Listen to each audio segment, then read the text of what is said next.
Սիրելի հայրենակիցներ, ինչպես դուք տեսնում եք, մենք գտնվում ենք մի շատ հետաքրքիր վայրում, բայց սա սիմվոլիկ է, էլի խորհրդանշական է, ինչու որովհետև Հայաստանի բազմաթիվ մարզերում դուք կարող եք տեսնել նմանատիպ մեծ փոքր ջերմոցային տնտեսություններ, եւ այս տնտեսությունները այս Հայաստանի տնտեսության համար շատ կարևոր առաջատար ուղղություն են ապահովում, դա գյուղատնտեսությունն է,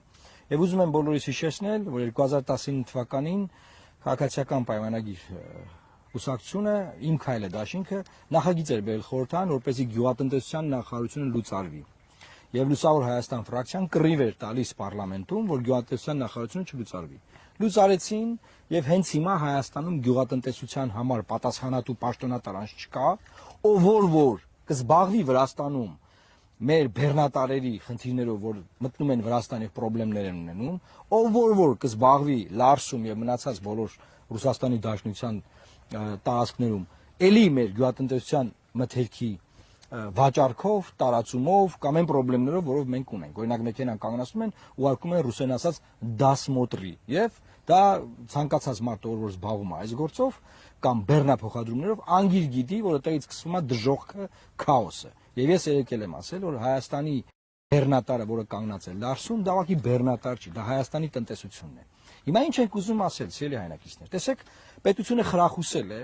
ուշադիր լսեք, որ բանկերով վարկեր լինեն, մարդիկ վարկեր վերցնեն, վարկերով ստեղծեն նմանատիպ ինստիտուտներ, այսինքն ջերմոցային տնտեսություններ, որպեսզի արտադրանք տանք, այդ արտադրանքը վաճառենք, օրինակ, ԵԱՏՄ շուկաներում։ Այդ արտադրանքը վաճառենք եվրոպական անիմաստ է ասել։ Հիմա ցելի հայրենակիցներ ուզում եմ բոլորիդ իրազեկել,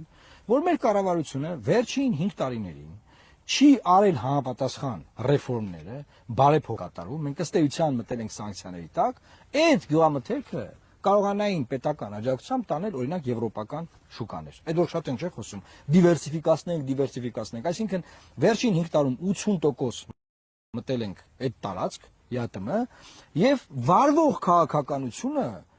ամբողջությամբ ուղղված է նրան, որ այդ շուկան դրվի սպառնալիքի տակ։ Հիմա ես ուղղակի ապշած եմ, էլի։ Այսինքն մի կողմից մարդկանց խախուսում ես բանկերից վարկեր վերցնեն, նման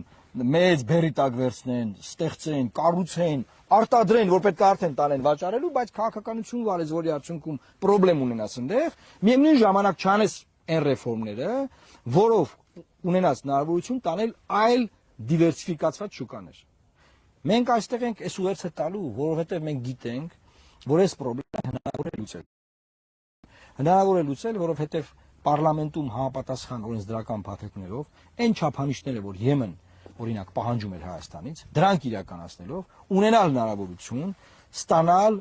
ալտերնատիվներ, այլընտրանքներ։ Միևնույն ժամանակ չլինել արկածախնդիր եւ եղած 80%-անոց շուկան չդնել հարվածի տակ։ Այսինքն ես ուզում եմ երկու այդ ոնց են ասում, էջի երկու երեսն ցույց տալ մեր ժողովրդին։ Ժողովուրդ, էջի մի երեսն այն է, որ 80% կախված ենք այդ շուկայից,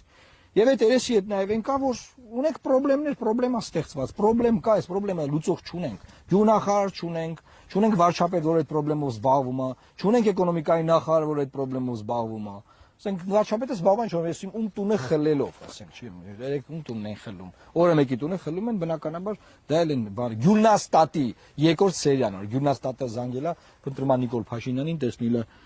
այդ ինչ հեքիաթներ է պատմում, էլի։ Բայց այստեղ խնդրեմը ես չեմ ուզում էլի մենք գնանք էլի իրանց նման այն դաշտ, որը անլրջությունն է։ Սա լուրջ հարց է։ Այս խնդրեմի առաջ է կանգնած երկիրը։ Հիմա մի կողմից վտանգ ես դրել քո շուկան,